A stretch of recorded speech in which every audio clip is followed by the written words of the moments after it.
আসসালামু আলাইকুম ওরহমতুল্লাহি ওবারাকাতুহু। প্রিয় দর্শক, তরিকত টিভি 2 ইউটিউব চ্যানেলের পক্ষ থেকে আপনাদেরকে জানাই আন্তরিক মোবারকবাদ। আজকের আলোচনার বিষয় হলো কামেল পীর চেনার 6টি আলামত।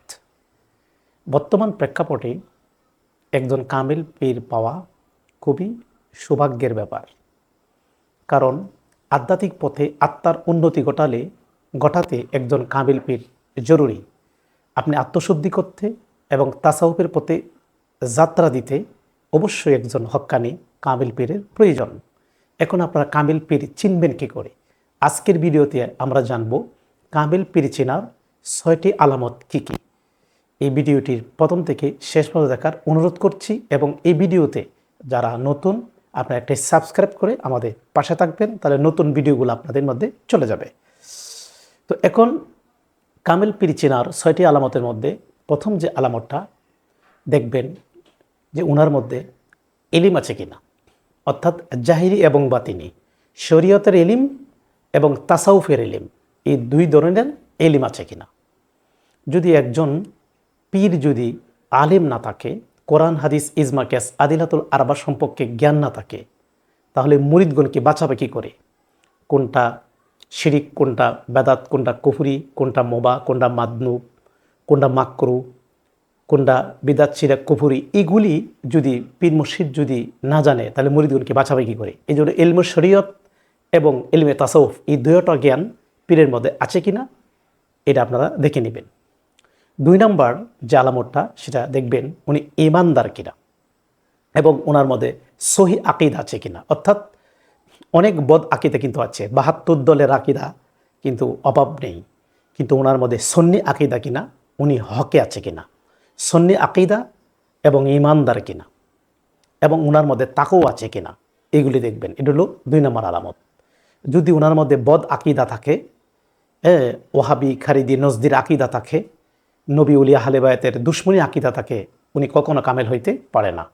ওনার মধ্যে সুন্নি আকিদা, নবী উলির পক্ষে, আহলে বায়াতের পক্ষে, আউলিয়াদের পক্ষে থাকতে হবে এবং ইমানদার হইতে হবে এবং তাকওয়া থাকতে হবে। 2। 3 নম্বর যে আলামতটা সেটা আপনারা দেখবেন যে একজন কামিল পীরকে দেখলে আল্লাহর কথা স্মরণ হয়, পরকালের কথা স্মরণ হয়। যাকে দেখলে পরকালের কথা স্মরণ হয়, আল্লাহর কথা স্মরণ হয়, ওনাকে কামিল ব্যক্তি ধরে নেবেন। এরপরে আপনার 3 নম্বর যে ব্যাপারটা সেটা আপনারা যাকে দেখলে আল্লাহর জিকির জারি হয়। এবং 4 নম্বর যেটা, যিনি চিন্তা চেতনা শুধু আল্লাহ সন্তুষ্টির জন্য হয়ে থাকে। চিন্তা চেতনাটা ইনি কামেল পীর, যিনি চিন্তা চেতনা শুধু আল্লাহ সন্তুষ্টির জন্য হয়ে থাকে, তিনি কামেল পীর।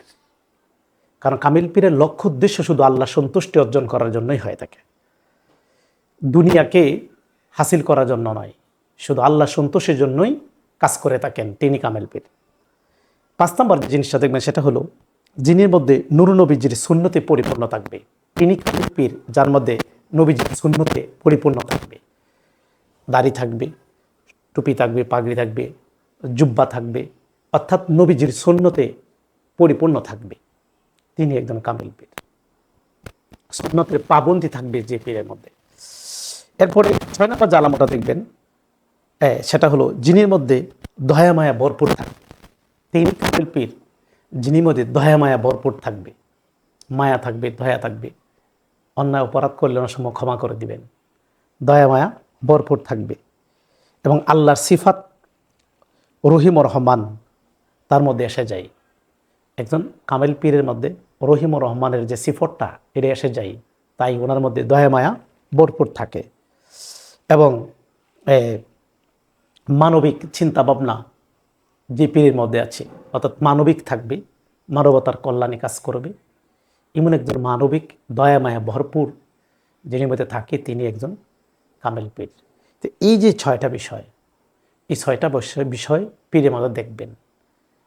এই পীর আল্লাহ রাসূলের জন্য এবং ইসলামের খেদমত করছে কিনা এটা আপনারা দেখবেন।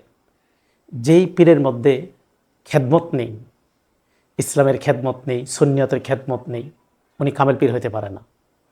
যেই পীর দুনিয়াতে কোটি কোটি টাকার মালিক হতে চাই, দুনিয়াকে হাসিল করতে চাই, এই পীর কখনো কামিল হতে পারে না।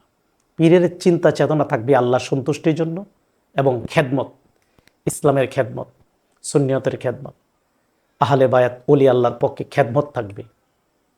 এমন খেদমত মনোভাব যে পীর মুর্শিদের মধ্যে আছে, উনি একজন কামিল পীর। আর হকে আছে কিনা এটা সবচেয়ে বড় বিষয়টা দেখবেন, যে উনি কি হকের পথে আছে কিনা। একটা হক, একটা বাতিল।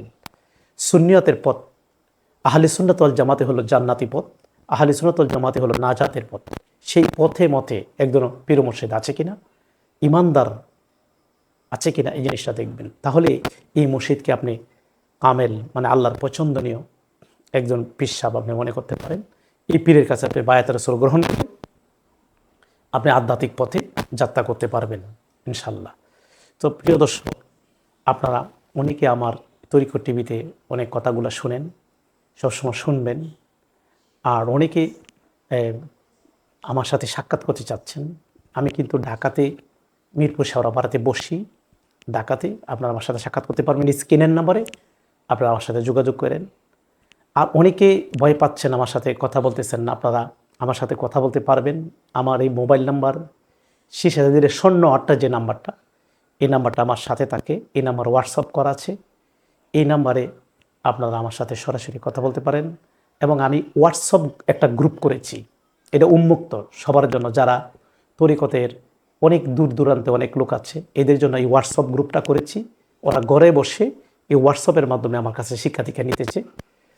তো আমার অনেক ভক্তবৃন্দ আছে দেশের বাহিরে, ওরা তো আমার কাছে আসতে পারতেছে না, অনেক দূরে থাকে, আমিও যাইতে পারতেছি না, কিন্তু ওরা হোয়াটসঅ্যাপের মাধ্যমে আমার কাছে বায়াতের রাসূল গ্রহণ করে ওরা শিক্ষা দীক্ষা নিচ্ছে, আমি তাদেরকে শিক্ষা দীক্ষা দিচ্ছি এবং হোয়াটসঅ্যাপের মাধ্যমে শিক্ষা দীক্ষা নিতেছে। আপনারা যারা হোয়াটসঅ্যাপের মাধ্যমে তরিকতের বা আধ্যাত্মিক শিক্ষা দীক্ষা নিতে চান, হোয়াটসঅ্যাপ আমার এই নাম্বারটা, যেটা 080171526140, এই নাম্বারটা সেভ করে আপনারা হোয়াটসঅ্যাপ আছে, হোয়াটসঅ্যাপ আমাকে নক করবেন, আপনাদেরকে আমি গ্রুপে অ্যাড করে দিব। আপনারা ঘরে বসে ইনশাল্লাহ শিক্ষা পাবেন এবং অনেক প্রশ্ন করতে পারবেন গ্রুপে, আমি উত্তর দিব ইনশাল্লাহ। আর আপনারা আমার সবসময় তরিকত টিভি দেখবেন, এই আশা রেখে আপনার কাছে বিদায় করছি। ওয়াকির দাওয়ানা আনিল হামদুলিল্লাহি রাব্বিল আলামিন। আসসালামু আলাইকুম।